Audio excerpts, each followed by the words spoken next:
સુરેન્દ્રનગરમાંથી પોલીસે શંકાસ્પદ અમૂલ ઘીનો જથ્થો ઝડપી પાડ્યો છે। સુરેન્દ્રનગર એસઓજીની ટીમે મહેતા માર્કેટ અને ટાંકી ચોકમાં 2 સ્થળોએ દરોડા પાડી અમૂલ ઘીના નામે શંકાસ્પદ ઘીના વેચાણનો પર્દાફાશ કર્યો છે।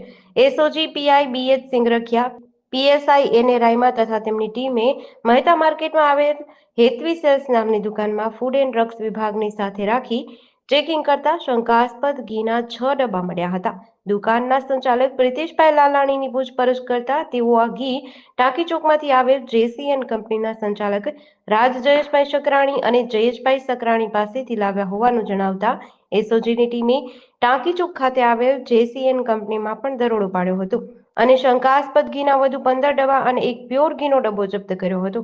પૂછપરછમાં અમદાવાદની નારાયણી એન્ટરપ્રાઇઝમાંથી આ જથ્થો લાવ્યાનું ખુલ્યું હતું।